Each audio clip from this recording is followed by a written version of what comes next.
Planning के बारे में पढ़ेंगे। प्लानिंग क्या होती है, योजना क्या होती है, योजना क्यों बनाई जाती है, योजनाबद्ध तरीके से प्लानिंग के साथ काम करने में क्या फ़ायदे होते हैं, लक्ष्य को निर्धारित करना तथा उन्हें प्राप्त करने की पूरी कोशिश करना, ये प्लानिंग में डिसाइड किया जाता है। योजनाबद्धता के प्रमुख तत्व हैं। पहला, लक्ष्यों का निर्धारण, विकल्पों का विश्लेषण, सर्वोत्तम विकल्प का चयन, योजना बनाना, कार्यान्वयन की तैयारी करना। मतलब पहला पॉइंट है गोल सेटिंग। सेकंड पॉइंट है analysis of alternatives, selecting the best option, formulation of plan, preparation for implementation. तत्वों के अतिरिक्त हम योजनाओं के प्रकारों को भी देखते हैं। दीर्घकालिक योजना, लघुकालिक योजना। इस प्रकार हम प्लानिंग में कई तत्वों को, योजना क्यों ज़रूरी है, कितने प्रकार की होती है, योजना के क्या फ़ायदे हैं, क्या सिस्टमैटिक वे से कार्य करने पर हमारा काम अच्छी तरीके से पूरा होता है या नहीं, क्या क्या लाभ हैं, इन सबको प्लानिंग के अंतर्गत हम इस चैप्टर में देखेंगे। अब हम प्लानिंग को देखते हैं। योजनाबद्धता, प्लानिंग, ये एक ऐसी प्रक्रिया है, प्रोसेस है, जिसके माध्यम से भविष्य की गतिविधियों को पूर्व निर्धारित किया जाता है। अर्थात प्लान करके हम भविष्य में क्या हमको करना है, कौन सी गतिविधियां होनी चाहिए, इसका निर्धारण हम पहले से ही लगा लेते हैं। इसमें हम क्या क्या काम को करते हैं, तो इनमें अगर हम पॉइंट्स को देखते हैं तो सबसे पहले हम गोल को सेट करते हैं, मतलब लक्ष्य निर्धारित करते हैं। उन्हें प्राप्त करने के लिए रणनीतियां बनाते हैं। उनको प्राप्त कैसे किया जाए, इसके लिए अलग अलग प्रयास जो करेंगे उसके लिए रणनीति बनाएंगे। संसाधन कौन सा इसमें उपयोग किया जाता है, उसका उचित उपयोग तय करते हैं। कौन कौन सी समस्याएं आ सकती हैं, इसका पहले से अनुमान लगाते हैं और देन हम योजना के अंतर्गत कार्य करते हैं, जिसमें हम योजनाबद्धता के प्लानिंग के मुख्य तत्वों को देखते हैं। जैसे कि हमने कहा, फर्स्ट है लक्ष्य का निर्धारण, गोल सेटिंग। लक्ष्य निर्धारण के अंतर्गत हम गोल को सेट करते हैं, अर्थात क्या प्राप्त करना है यह स्पष्ट रूप से तय होता है। हम अपने गोल को सेट करते हैं, उसके अंतर्गत कार्य को करते हैं। सेकंड ऑप्शन में हम देखते हैं विकल्पों का विश्लेषण, एनालिसिस ऑफ ऑल्टरनेटिव्स। मतलब विभिन्न तरीकों पर विचार करना, विभिन्न विकल्पों पर विचार करना कि अगर इस गोल को प्राप्त करना है तो हमने किन किन तरीकों को अपनाना है और कैसे कार्य को करना है। तीसरे पॉइंट में हम देखते हैं सर्वोत्तम विकल्प का चयन, सिलेक्टिंग द बेस्ट ऑप्शन। मतलब जो प्रभावी और व्यवहारिक है, जितने भी तरीके हमने सोचे, जो उसमें सही तरीका हमको लगेगा, व्यवहार में नेचुरल लगेगा और प्रभावी लगेगा, मतलब उसका प्रभाव ज्यादा से ज्यादा हो, उसको सिलेक्ट करके उसे हम बेस्ट विकल्प के रूप में, बेस्ट ऑप्शन के रूप में चूज करते हैं और उसके अंतर्गत हम कार्य को करते हैं। फोर्थ पॉइंट है योजना बनाना, फॉर्मुलेशन ऑफ प्लान।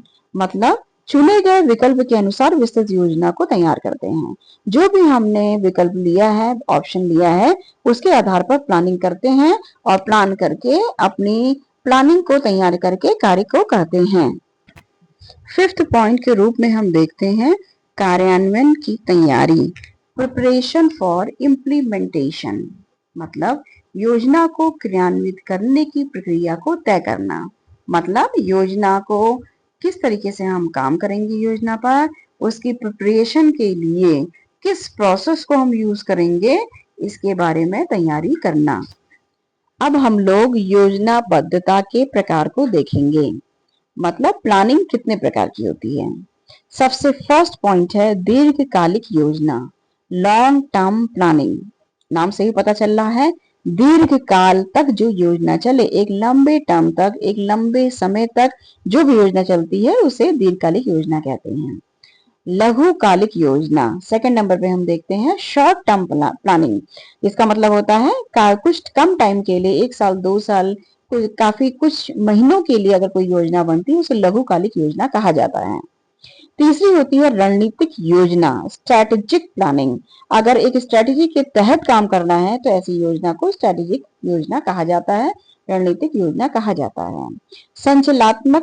संचालनात्मक योजना, ऑपरेशनल प्लानिंग। ऑपरेशन प्लानिंग किसी ऑपरेशनल स्तर पर अगर हम काम को करते हैं और अंजाम देते हैं उसे, जिसमें हम संचालन को देखेंगे कि किस तरीके से संचालन ज्यादा महत्वपूर्ण होगा, हम संचालन पे ही ज्यादा ध्यान देंगे। इस तरीके की जो योजना होती है उसे ऑपरेशनल प्लानिंग कहा जाता है। अब इसकी इंपॉर्टेंस और महत्व को देखते हैं, योजना क्यों बनाई जाती है।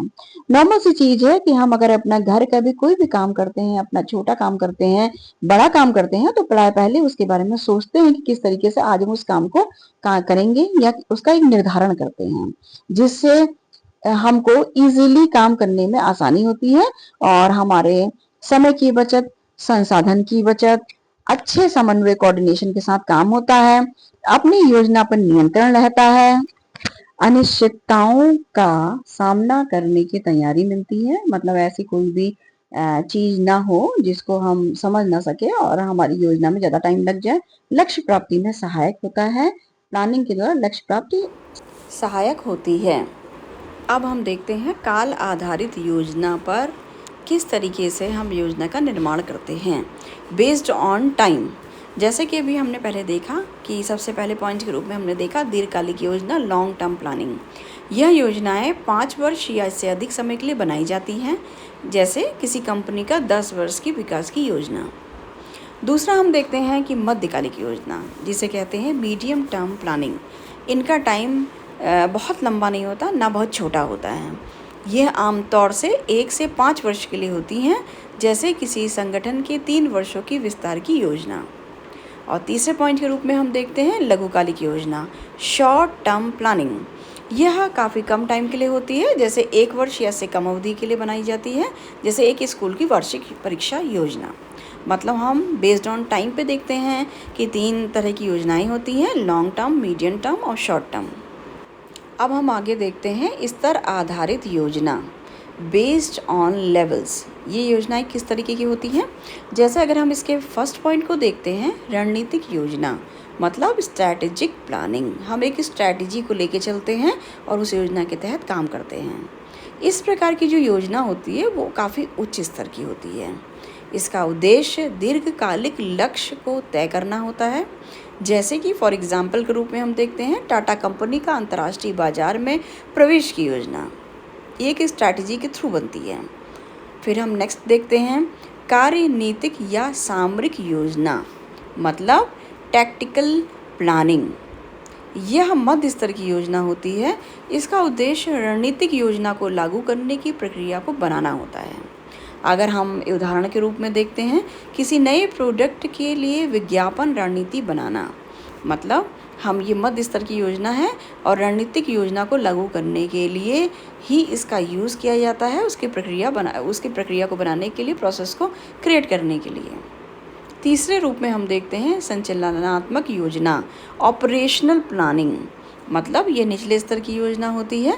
इसका उद्देश्य दैनिक कार्यों को व्यवस्थित करना होता है, जैसे कर्मचारियों की ड्यूटी का शेड्यूल बनाना, जो निरंतर काम चल रहा है उस ऑपरेशन के लिए प्लान करना, चाहे वो छोटे स्तर का हो चाहे बड़े स्तर का हो। इस तरह से हम देखते हैं कि बेस्ड ऑन लेवल्स के रूप में 3 लेवल पे योजनाएं होती हैं, जिसे हम स्ट्रैटेजिक प्लानिंग स्ट्रैटेजी पर, टैक्टिकल प्लानिंग प्रोसेस पर और ऑपरेशनल प्लानिंग ऑपरेशन जो कर रहे हैं, जिन कार्यों को करते हैं उन पर प्लान किया जाता है, योजना बनाई जाती है। अब हम योजनाओं के तीसरे प्रकार पर आते हैं, मतलब प्रकृति आधारित योजना बेस्ड ऑन नेचर। इसके अंतर्गत हम देखते हैं कि 3 प्रकार की योजनाएं दिखती हैं। जैसे कि वित्तीय योजना, नॉर्मली आपने सुना होगा फाइनेंशियल प्लानिंग। संगठन के वित्तीय संसाधनों की योजना, हर कोई संगठन चाहे वो छोटा है चाहे बड़ा है, उसमें एक प्लानिंग होती है फाइनेंशियल प्लानिंग, जिसके थ्रू काम को किया जाता है। ये जो योजना होती है वो वित्त पर आधारित होती है। वित्त के संसाधनों को कैसे खर्च करना है, वित्त पर कैसे काम करना है, संगठन में वित्त की मितव्ययता को देखने के लिए कि हम सही संसाधनों का यूज़ कर सकें, इसलिए ये प्लान किया जाता है। दूसरे नंबर पे हम देखते हैं मानव संसाधन योजना, human resource planning. Human resource नाम से ही पता चल रहा है, मानव एक संसाधन के रूप में योजना स्वरूप उनका यूज़ किया जाता है। मतलब कर्मचारी, किसी भी संगठन में कर्मचारियों की भर्ती, उनकी ट्रेनिंग, प्रशिक्षण, उनका डेवलपमेंट, विकास से संबंधित सारी योजनाएं मानव संसाधन योजनाओं के अंतर्गत आती हैं। तीसरे तौर पे हम देखते हैं जिसे हम कहते हैं उत्पादन योजना, प्रोडक्शन प्लानिंग। प्रोडक्शन प्लानिंग नाम से पता चल रहा है, उत्पादन योजना, उत्पाद निर्माण से संबंधित संसाधनों प्रक्रियाओं की योजना। मतलब उत्पाद का निर्माण कैसे किया जाएगा, किन संसाधनों का उसमें यूज़ किया जाएगा तथा किस प्रोसेस के तहत काम किया जाएगा, इन सब का निर्माण किया जाता है उत्पादन योजना के अंतर्गत। मतलब अगर हम नेचर के अनुसार देखते हैं तो 3 प्रकार की योजनाएं होती हैं। अब हम देखेंगे आवश्यकता आधारित योजना को, कंटिंजेंसी प्लानिंग को, जो 4th पॉइंट के रूप में है। नाम से पता चल रहा है आवश्यकता आधारित योजना है, आवश्यकताओं पे इसका बनाई जाती है और इसका यूज़ होता है। यह योजना, पहला पॉइंट में हम देखेंगे, यह योजना अनिश्चित परिस्थितियों के लिए तैयार की जाती है। मतलब अचानक से कोई प्राकृतिक आपदा पड़ जाए, बाजार में गिरावट के हो जाए, या ब्रेकअप योजना। मतलब ये जब कोई ज़रूरत होती है, आवश्यकता पड़ती है, तो इस योजना का प्रयोग किया जाता है। इस प्रकार हम देखते हैं कि योजनाएं कितने प्रकार की होती हैं और किस तरीके से बनती हैं। अगर पहले पॉइंट को हमने देखा काल आधारित योजना, मतलब ये टाइम बेस्ड होती है। दूसरी हमने देखी स्तर आधारित योजना, ये लेवल्स बेस्ड होती है। तीसरे को हमने देखा प्रकृति आधारित योजना, ये नेचर बेस्ड होती है। और 4th को हमने देखा कंटिंजेंसी प्लानिंग, मतलब आवश्यकता आधारित योजना, ये आवश्यकताओं पर आधारित होती है। योजना इस तरीके से ज़रूरत के हिसाब से अलग अलग तरीके से बनाई जाती हैं और योजना के द्वारा ही या योजना को बनाकर ही हम आगे किसी काम को सुनियोजित तरीके से एक प्लान्ड वे में, कम समय में, कम पैसों में और कम खर्चे में बहुत अच्छी तरीके से अपने काम को कर सकते हैं। चाहे हम प्राइवेट रूप में देखें, चाहे हम गवर्नमेंट के रूप में देखें, सरकार योजनाओं का निर्माण करती है। हम अपने पर्सनल यूज़ के लिए भी योजनाओं का निर्माण करते हैं। बिना योजना के कोई भी काम सुव्यवस्थित तरीके से नहीं हो सकता है। और अगर हमको अच्छा काम चाहिए, समय पर निर्धारित काम चाहिए, समय पर पूर्ण हो, इसलिए प्लानिंग बनाना बहुत ही ज़रूरी चीज़ है।